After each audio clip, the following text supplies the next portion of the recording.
আজকের লেকচারে আমরা একটা নতুন কোর্স বা প্লেলিস্টের কথার একটা ইন্ট্রোডাক্টরি কনসেপ্ট কিন্তু আমরা শুরু করব। হয়তো তোমরা এই ভিডিওটার থাম্বনেল বা তোমরা টাইটেল দেখে বুঝতে পেরেছো যে এই ভিডিওতে কিন্তু আমরা আর্টিফিশিয়াল ইন্টেলিজেন্সি, যেটা তোমাদের ক্লাস 9-এ আছে, যার সাবজেক্ট কোড তোমরা দেখতে পাচ্ছ 417। এখন ম্যাক্সিমাম স্কুল কিন্তু এই সাবজেক্টটাকে অপ্ট করছে। তোমাদের এটা কম্পালসারি সাবজেক্ট রয়েছে এবং তোমাদের কিন্তু কম্পালসারি মিনস এটার কিন্তু বোর্ডসে তোমার পরীক্ষা হবে ক্লাস 10-এ। তো সেই সাবজেক্টটার একটা ওভারভিউ নিয়ে কথা বলবো। এটা হচ্ছে ক্লাস 9-এর রেসপেক্টিভ আমরা কথাগুলো বলবো যে কি কি টপিক তোমাদের পড়তে হবে, তোমাদের কিরকম ভাবে পরীক্ষাটা হবে, এগুলো সবকিছু এই ভিডিওতে বলবো। এবং আগামী দিনে এই প্লেলিস্টে বা এই কোর্সটার মধ্যে তোমাদের একে একে চ্যাপ্টার ওয়াইজ তোমরা ভিডিও পাবে, প্রত্যেকটা কন্টিনিউয়াসলি বাংলা ভাষায়, এবং অপটিমাল নোটস তোমরা কিন্তু পাবে, যেটা দিয়ে তোমাদের আর আলাদা করে বই পড়ার দরকার পড়বে না। মানে ওই ভিডিওগুলো বা ওই ভিডিওর নোটসটা যদি তোমরা কোনোভাবে নিজেদের কাছে রাখো, এটা মোর দ্যান এনাফ এই সাবজেক্টটার জন্য। আলাদা করে কোথাও গিয়ে কিছু আলাদা করে তোমাদের পড়তে হবে না, এইভাবেই আমি ভিডিওগুলো তোমাদের জন্য বানাবো। তো সেই সূত্রে দাঁড়িয়ে প্রথমে বলে দিই, এবার মেন টপিকে চলে আসছি, যে আমাদের এই সাবজেক্টটা কিন্তু 100 নম্বরের তোমাদের পরীক্ষা হবে, যেখানে তোমাদের থিওরির পেপার থাকবে 50 নম্বর আর প্র্যাকটিক্যাল থাকবে 50 নম্বর। এই হচ্ছে প্রথম গল্প। এই থিওরি এবং প্র্যাকটিক্যালকে দুটো ভাগে ভাগ করেছে। এবার সেই ভাগগুলো একটু আস্তে আস্তে দেখবো। পার্ট এ হচ্ছে আমাদের থিওরির পার্টের গল্প বলছে। তো পার্ট এ কেও পরবর্তীকালে মানে part A, part B, part C, part D, চারটে পার্টে ভাগ করেছে। আমি এটা পরে কথা বলবো এটা নিয়ে। তো প্রথম part, part A plus part B, আমি লিখে দিচ্ছি এ প্লাস বি হচ্ছে তোমার থিওরি, আর তোমার সি প্লাস ডি হচ্ছে তোমার প্র্যাকটিক্যাল, বোঝার জন্য যে আমাদের চারটে পার্টে এই সাবজেক্টটাকে যে ভাগ করেছে। যে কোনো বই খুললে তোমরা পাবে, বাট আমি এটা তোমাদের একদম বাংলা একদম ইজি ভাষায় তোমাদের বলে দেবো, ঠিক আছে? তো সেই সূত্রে দাঁড়িয়ে প্রথমে দেখতে পাচ্ছ আমাদের পার্ট এর মধ্যে এমপ্লয়েবিলিটি স্কিল রয়েছে। এই টপিকটা যারা আগে আইটি পড়ে এসছো সেখানেও ছিল, এই পার্টটা ঢুকিয়ে দিয়েছে। এখানে টোটাল 5টা তোমাদের চ্যাপ্টার থাকবে, আর যেটা দিয়ে প্রশ্ন তোমাদের প্রত্যেকটি পেপারে 10 নম্বরের বেশি থিওরি প্রশ্ন আসবে না, এটাই গল্প। আর আওয়ার অফ থিওরি, এটা যেটা পোর্শনটা, এটা টিচারদের জন্য নর্মালি রয়েছে, কত ঘন্টা পড়াতে হবে, তো সেটা নিয়ে তোমাদের ভাবনার বিষয় নেই এখানে। তোমাদের দেখতে হবে প্রত্যেকটি সাবজেক্টের রেসপেক্টে কত নম্বর প্রশ্ন আসবে। যেরকম কমিউনিকেশন স্কিলে 2 নম্বর আসবে, সেলফ ম্যানেজমেন্ট স্কিলে 2 নম্বর। এটা 1 1 কেন লেখা আছে, এগুলো 1 লেখা আছে কেন, কেন কি সেম ক্লাস 10-এ গিয়ে তোমরা 2টা পড়বে, মানে এই চ্যাপ্টারেরই তুমি দ্বিতীয় অধ্যায়টা পড়বে, এইভাবেই জিনিসটাকে ভাগ করে দেওয়া রয়েছে। তো সেই সূত্রে প্রত্যেকটি সাবজেক্ট থেকে, সাবজেক্ট বলবো না, চ্যাপ্টার থেকে এমপ্লয়েবিলিটি স্কিলের মধ্যে 2 নম্বর করে আসছে, তাহলে আলটিমেটলি তোমাদের 10 নম্বর কিন্তু এমপ্লয়েবিলিটি স্কিল থেকে আসবে।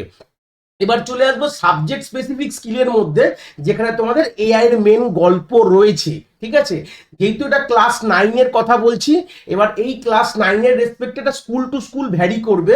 কেন ভ্যারি করবে, কি বৃত্তান্ত, সেটা নিয়ে আমি কথা বলবো। তো তোমাদের এমনি নর্মালি কিন্তু 5টা কিন্তু চ্যাপ্টার বইতে দেখতে পাবে, হয়তো কোনো বইতে 7টা, কোনো বইতে 5টা, কেন পাইথনটাকে 3 ভাগে ভাগ করেছে, এরকম কোনো বইতে তোমরা দেখতে পাবে। ইন জেনারেলি 5টা ইউনিট আছে বা 5টা চ্যাপ্টার বলতে পারো। প্রথম চ্যাপ্টার হচ্ছে এআই রিফ্লেকশন, প্রজেক্ট সাইকেল আর এথিক্স নিয়ে। দ্বিতীয় হচ্ছে data literacy, maths for AI 3 নম্বর। 4 নম্বর হচ্ছে ইন্ট্রোডাকশন টু জেনারেটিভ এআই আর ইন্ট্রোডাকশন টু পাইথন, বলে দিলাম আমি। তো তোমাদের প্র্যাকটিক্যাল যা তোমাদের পরীক্ষা হবে বা পরীক্ষা প্রজেক্ট ফাইল রেডি হবে, সেগুলো সবই কিন্তু পাইথনের দিয়েই ওরা করাবে। অনেক স্কুল কিন্তু ট্যাবলো পড়াতে পারে, ডিপেন্ড করবে স্কুলের ওপর। যদি করায় সেটা স্কুলের রেসপেক্টিভলি আমার মনে হয় না এরকম কোনো স্কুল এই যে ঝামেলাটা নিতে চাইবে। তো যদি করায় সে করাতে পারে। ট্যাবলো বলেও একটা তোমাদের ডেটা লিটারেসির মধ্যে ট্যাবলো বলে একটা পোর্শন রয়েছে, যেটা প্র্যাকটিক্যাল পোর্শন বলতে পারো, প্র্যাকটিক্যালি করা যেতে পারে। এটা হচ্ছে ফিউচার আমাদের একটা ওয়ান কাইন্ড অফ আ টুল, যেটা দিয়ে আমরা ডেটা অ্যানালিসিস করতে পারি, বাট এটা ডিপেন্ড করবে স্কুল টু স্কুল। এবার গল্পটা হচ্ছে আলটিমেটলি পাইথনের প্র্যাকটিক্যালি কিন্তু তোমাদের স্কুলরা করাবে। বাকি যেখানে এখানে এইটা ঘন্টায় আওয়ার্সে দেওয়া রয়েছে টিচারদের জন্য, যে থিওরি পড়াতে হবে, প্র্যাকটিক্যাল কত ঘন্টা করাতে হবে, তো আমার মনে হয় না এগুলো কোনো স্কুল তোমাদের এইগুলোর উপর কোনো প্র্যাকটিক্যাল করাবে বলে। তো এগুলোকে সবই আমরা আমরা কেটে দিয়ে বলতে পারি এগুলো সবই তোমাদের থিওরিটিক্যাল কনসেপ্টেই আসবে ফর দ্য ক্লাস 9 বলছি, কারণ 9টা কিন্তু স্কুলের টিচার কন্ডাক্ট করে, এটা কিন্তু বোর্ড কন্ডাক্ট করবে না। এটা যে স্কুলের টিচার পড়াবে তার অনুযায়ী জিনিসটাকে সাজিয়ে নেবে সে। তো সেই সূত্রে আলটিমেটলি পাইথনটা তোমাদের কিন্তু পুরোপুরি হিসাবে প্র্যাকটিক্যালটা করানো হবে। তার যতগুলো যে কি কি জিনিস আছে পাইথনে সেটাও আমরা আমরা এই ভিডিওতেই দেখব, এবং ম্যাক্সিমাম প্রত্যেকটি ইউনিট থেকে কত নম্বর আসতে পারে সেটাও কথা বলা রয়েছে।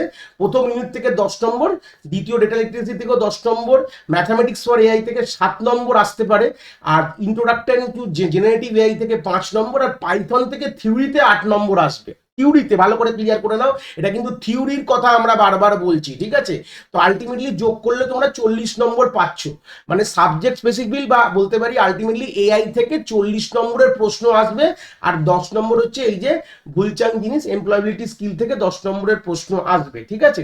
তো আলটিমেটলি যোগ করলে কত হলো? 50 নম্বর হয়ে গেল, যেখানে মোটামুটি একটা আইডিয়া দিয়ে দিচ্ছি। এগুলো প্রত্যেকটির এক একটা ইউনিটের এক একটা ভিডিও আসবে, যেটা মোর দ্যান 1 ঘন্টার বেশি হবে, যেখানে আমি ইনডেপথ কথা বলেছি। তাড়াহুড়ো করে করলে কিন্তু বুঝতে পারবে না, প্রত্যেকটি টপিক আমি ধরে ধরে বোঝাবো, প্রত্যেকটির কোনো চিন্তার বিষয় নেই, তোমাদের যাতে আইডিয়া ক্লিয়ার হয়ে যাবে এইটুকু আমি বলতে পারি। এখান থেকে প্রত্যেকটি ইউনিটের ভিডিও আমি প্রথমে সাবজেক্ট স্পেসিফিক স্কিলের উপর প্রথম ভিডিও করব প্রত্যেকটি গল্পে, তারপর আমরা চলে যাব হচ্ছে আমাদের এমপ্লয়াবিলিটি স্কিলের উপর। তো প্রথমে এখানে এইটা বেশি ইম্পর্টেন্ট, 40 নম্বর ক্যারি করছে এখান থেকে প্রত্যেকটি সাবজেক্টের রেসপেক্টিভলি, যেভাবে অর্ডারিংটা হয়তো সেম হবে না, যে ইউনিট 1 আগে আসবে, যেভাবেই হোক না কেন আমরা এই পোর্শনের ভিডিও কিন্তু তোমরা খুব তাড়াতাড়ি তোমরা এই প্লেলিস্টের মধ্যে পেয়ে যাবে। এবার নেক্সট চলে গেলাম, যেটা থিওরিটিক্যাল পোর্শন তো গেল, বা প্র্যাকটিক্যাল পোর্শনে কি কি গল্প, তাহলে এইটুকু ক্লিয়ার। 50 নম্বরের প্র্যাকটিক্যাল কিন্তু হবে, 50 থিওরি দেখে নিয়েছো, 50 প্র্যাকটিক্যাল। এবার 50 প্র্যাকটিক্যালের মধ্যে 15 নম্বর তোমাদের একটা ল্যাব প্রোগ্রামিং ফাইল করবে ওরা, যেখানে মিনিমাম 15টি প্রোগ্রাম তোমার টিচার তোমাকে দেবে, তোমাদের ক্লাসে করাবে হতে পারে বা দিতে পারে, তোমাদের ওটা একটা ফাইল তৈরি করতে হবে। 15টি প্রোগ্রাম মিনিমাম থাকতে হবে, 15-এর বেশি প্রোগ্রামই তোমাদের করাবে। পাইথনের কোনো ব্যাপারই না 15টি প্রোগ্রাম করানোর। তো সেই সূত্রে দাঁড়িয়ে ওই ফাইলটার রেসপেক্টে তোমরা 15 নম্বর পেয়ে যাবে। এবার তোমাদের কিন্তু একটা পরীক্ষা হবে, পরীক্ষা মানে তোমাদের প্র্যাকটিক্যাল একটা পরীক্ষা হবে কোনো একটি দিনে। পরীক্ষা তোমাদের রেসপেক্টিভলি হাফ ইয়ারলি, অ্যানুয়ালি বা টার্ম 1 টার্ম 2 যেটাই তোমরা ধরো না কেন, সেই যে পরীক্ষাটার সঙ্গে প্র্যাকটিক্যাল এক্সামিনেশন হবে, যেখানে তোমাদের এই গল্পর উপর থেকে প্রশ্ন কিন্তু টিচাররা দেবে, যেরকম সিম্পল প্রোগ্রাম, ইনপুট আউটপুটের, ভেরিয়েবল, অ্যারিথমেটিক অপারেশন, এক্সপ্রেশন, এগুলো তোমাদের সিলেবাসে রয়েছে। যেমন পাইথন আমি পড়াবো, পাইথন এমনি নর্মালি আমি 3টে ভিডিওতে স্প্লিট করে পড়াবো, তাহলে কনসেপ্টটা আরো ক্লিয়ার করবে। ফ্লো কন্ট্রোল মানে ইফেল স্টেটমেন্টস রয়েছে, ওয়াইল লুপ রয়েছে, এবং লিস্ট তোমাদের সিলেবাসে রয়েছে। এখান থেকে যে কোনো 3টে টপিক থেকে ওরা প্রোগ্রাম তোমাদের দিতে পারে।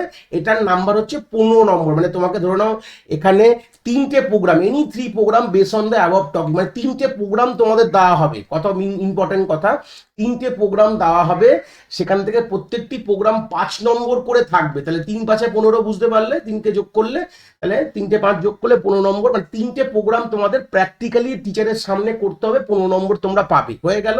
এইবার যে প্র্যাকটিক্যাল পরীক্ষা হয়ে যাওয়ার পর তোমাদের ভাইভা নেওয়া হবে, টিচার নেবে, সেটা 5 নম্বরে। তাহলে বুঝে গেলে, তাহলে 15 + 15 30, আর 5-এ 35 নম্বর তোমাদের এখানে চলে গেল, যেটা পার্ট সি এর গল্প বলেছে। 15 নম্বরের ফাইল প্রোগ্রাম তৈরি করলে 15টি প্রোগ্রাম কি 20টি প্রোগ্রাম টিচাররা দিল, আর on the day of practical examination তোমাদের হিসাব মতন 20 নম্বরের পরীক্ষা হলো। আর বাকি যে 15 নম্বর কি থাকবে, এটা ডিপেন্ড করবে তোমাদের টিচারের উপর। এখানে অপশনে লেখা রয়েছে প্রজেক্ট ওয়ার্ক কোনো দিতে পারে, ফিল্ড ভিজিট দিতে পারে, স্টুডেন্ট পোর্টফোলিও মেনটেন করতে পারে, যে সারা বছর স্টুডেন্টটা কিরকম ভালোভাবে কাজ করছে, বা কোনো কোথাও নিয়ে গেল, যেটা এআই রেসপেক্টিভলি কোনো জায়গায় নিয়ে গিয়ে তোমাদের ফিল্ড ভিজিটের উপর কোনো রিপোর্ট লিখতে বলে, এটা ডিপেন্ড করবে স্কুলের ওপর।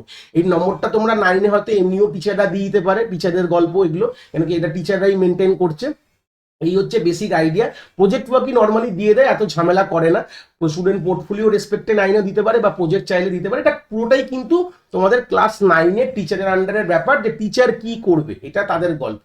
এই হচ্ছে পুরো আইডিয়াটা আমি ক্লিয়ার করলাম। এই হচ্ছে 4টে পার্টে টোটাল 100 মার্কস তোমরা পাচ্ছ। এখানে 35 আর 15কে যোগ করলে তোমরা কিন্তু 50 নম্বরের তোমাদের, যেটা নর্মালি বলতে পারি আমাদের প্র্যাকটিক্যাল গল্প হয়ে গেল, যেখানে প্র্যাকটিক্যাল বলতে কিন্তু 20 নম্বরের গল্প রয়েছে, 20 নম্বর। বাকি 30 নম্বর কিন্তু 15 15 30, সেটা তোমরা কিন্তু নর্মালি তোমাদের প্রজেক্ট ফাইল বা ফাইল লিখে তোমরা পেয়ে যাচ্ছ। তো এই গিয়ে 100 নম্বরের গল্প, তোমাদের পুরো সিলেবাসটা ডিসক্রাইব করলাম। তলায় এখানে লেখা রয়েছে টোটাল 100 মার্কস, কত ঘন্টা, এটা তোমাদের জন্য না, যে টিচার পড়াবে তাদের জন্য এই গল্পটা বলে দেওয়া রয়েছে।